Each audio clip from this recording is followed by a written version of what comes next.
Kamusta, Scorpio? Welcome to Like a Tarot.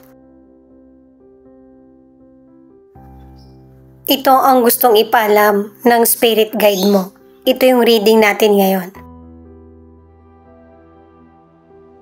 Paalala para sa mga bagong viewers na ang reading na ito ay timeless reading. General reading. Ano man ang edad mo or gender mo. Kunin mo lang kung ano yung akma sa sitwasyon mo. At saka ikaw na rin magpalit kung si person mo ba ito or ikaw. At ito yung start ng 1 week reading mo.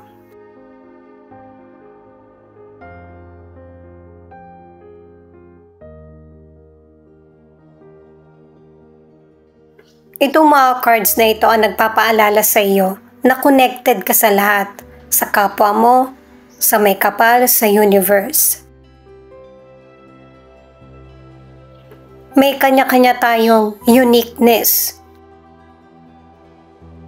Sa kapwa mo man or sa pamilya mo, ito talaga yung nagaganap. Nag-grow ka at nag-expand. Marami ka pang kaalaman na malalaman mula sa kapwa or ikaw mismo ang makakapag-research. Marami ka ng mabuting nagawa sa buhay mo na i-harvest mo soon. Posibleng tumulong ka sa kapwa mo or nag-e-effort ka sa karir mo or negosyo. Yung makukuha mong reward ay magpapatuloy, makakatulong hanggat nandito ka sa mundo natin. Matatamasa mo yung hope, dreams, positivity, at joy. Ma-achieve mo yung mga matagal mo nang minamanifest sa buhay. Positive itong mga cards mo.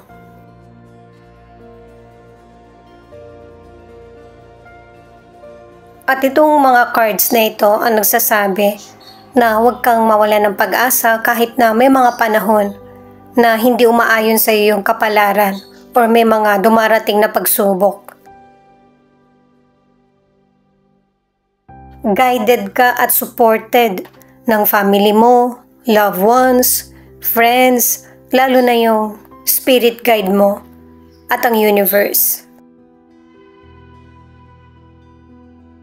Yung mga iba't ibang experience na naganap sa buhay mo, mag-pay attention ka. Hindi yan nangyari dahil sa unlucky ka. Nangyayari yan para mas lalo ka pang maging aware sa mga nangyayaring sitwasyon ngayon at sa mga darating pa. Na para maihanda mo din ang sarili mo. I-priority mo ang buhay mo at mag-focus sa mga bagay na kailangan mo at gusto. One thing at a time. Ilaan ang oras sa mas makabuluhan. Ito ang cards mo para sa situation. 5 of Pentacles, the Wheel of Fortune in reverse, the Justice in reverse. Sa mga cards na ito ay pinapakita na nasusubukan yung pasensya mo. Yung paniniwala mo sa may kapal. Nasa mahirap na sitwasyon ka. Kumbaga sa ikot ng gulong, nasa ilalim ka. Nawawalan ka na rin ng pag-asa na tingin mo hindi mo makukuha yung hustisya na para sa iyo. Pero yan yung mali. Kasi wala namang problema na nananatili. Nananatili yung problema kung walang pagkilos sa iyo at pinapahintulutan mo. Kahit mabagal yung proseso ng buhay mo, ang importante, nagpapatuloy ka pa din. Progress pa rin yun kahit mabagal. makakaalis ka sa temporary na problema na ito. Sa career o negosyo, sa panahon na ito, hindi nagiging pabor sa iyo yung kapalaran. Hindi ka nagiging masaya at hindi mo rin nakakasundo yung mga nakakasalamuha mo or katrabaho. At ang pinapahiwatig ng mga cards sa iyo, hindi mo kailangan manatili sa problem na ito. Mag-isip ka ng next plan. Ang ilang single, meron kang potential person na nagugustuhan pero wala kayong masyadong communication at hindi mo rin ipinapaalam sa kanya. Ang ilan sa relationship, may third party ang relasyon nyo, nakadalawang cards ka na. Kaya hindi nyo maayos-ayos ng person mo ang problema at nauwi ang ilan sa hiwalayan.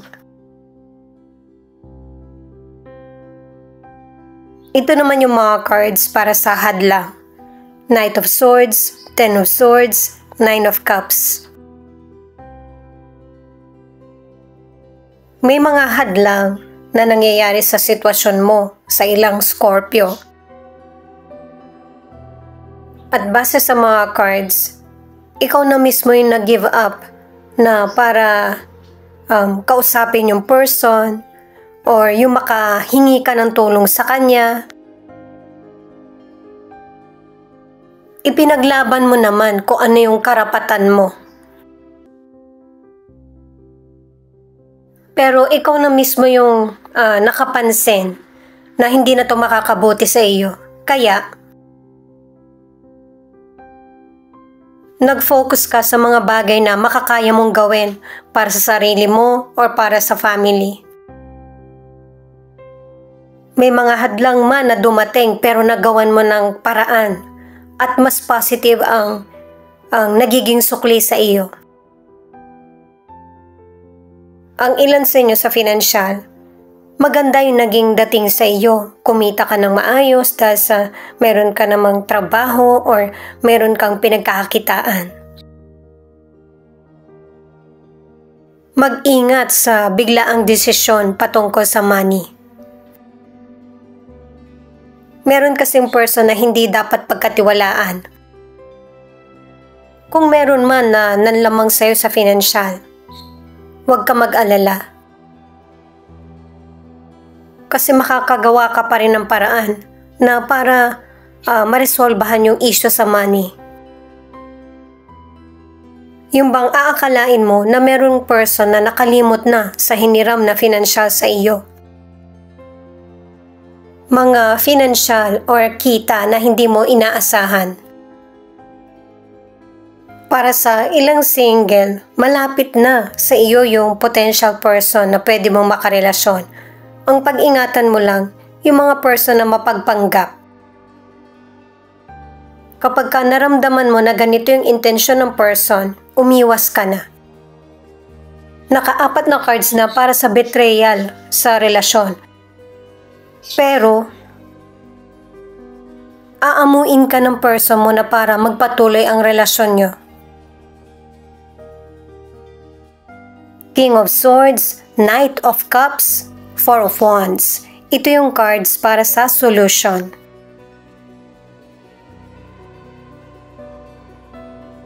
Kahit dito sa mga cards na ito, merong sitwasyon na napapansin ka sa person, pwedeng karelasyon mo or hindi. Pupunahin mo yung person sa mga nangyayari. Pero ang ipapakita niya sa yung gesture ay yung makikipag-negotiate sa iyo. Yung parang normal lang ito. Walang problemang nangyayari. At malilihis na ang usapin sa katotohanan na gusto mong malaman. Magtitiwala ka muli at magiging payapa ulit yung koneksyon.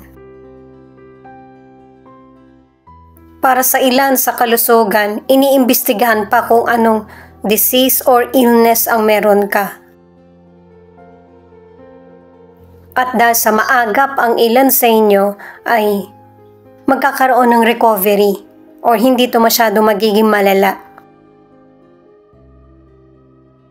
At itong naganap sa kalusugan mo ang magiging sign na sobrang mag-iingat ka na sa katawan mo. Sa mga single or nakipaghiwalay na sa person, inabandona ka, malaki yung chance na meron ka pang makikilalang potential person.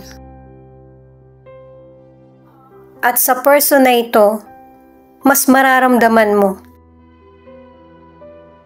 ang happy at committed na relasyon na bubuuin nyo. Marirealize mo din na magkaiba pala yung totoong matino kesa sa nagpapanggap.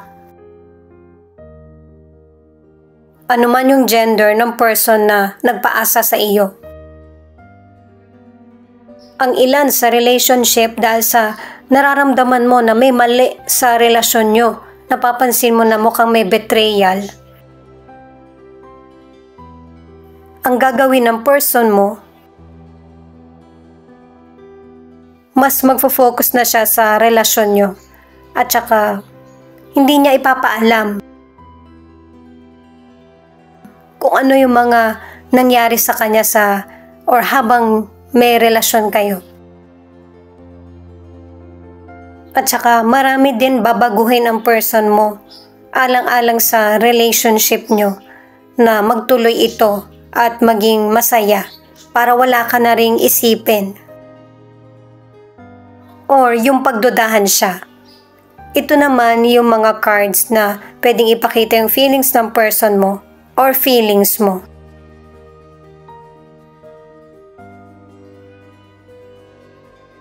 May magaganap sa person mo na ang gusto niyang kasama ay ikaw.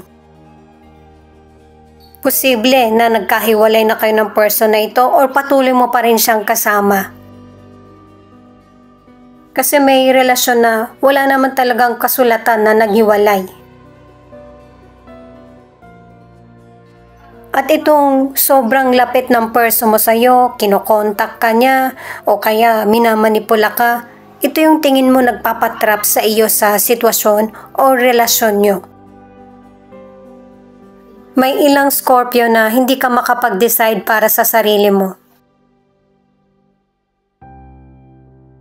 Kaya kahit hanggang ngayon magkasama kayo o nagkahiwalay man, may mga magandang katangian ka na nagustuhan ng person mo na hindi niya makalimutan or nakikita niya magkapareho kayo. Madalas kang isipin ng person mo at saka tinitingnan ka rin niya dahil nga sa mayroon siya mga maling nagagawa sa iyo. Pero ito yung nagpaparealize sa kanya kung gaano kakalaga sa buhay niya. Ayan guys, so pang-5 card na to na meron talagang third person na sumisira sa family nyo or sa relasyon nyo. Kaya nakakaramdam ka ng pagdududa. Malalaman mo ito at magkakaroon kayo ng pag-uusap, seryosong pag-uusap ng person mo patungkol sa relasyon nyo. Pero may ilang Scorpio na matagal ka nang kinukutoban o matagal mo nang alam ito. At sa panahon na iyon ay nagkakaroon ka ng unti-unting healing hanggang ngayon. Yung healing pa lang ang patungkol sa iyo sa pakiramdam mo. Pero yung forgiveness, wala pang pinapakita sa mga cards. Patuloy kang umaasa na matapos na itong problema na nangyayari sa relasyon nyo ng person mo. Pero meron talagang Scorpio na hindi mo pipiliin na matrap na habang buhay dito sa toxic or unhealthy na relasyon. Hindi lang kasi yung sarili mo ang inuunawa or iniintindi mo dito, kundi yung ibang person din na nakakakita sa situation nyo, lalo na kung family mo ito or mga anak.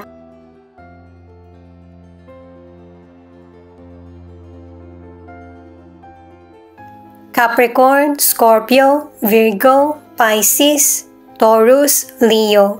Ito yung ilan sa 12 zodiac sign na nangunguna sa reading na ito.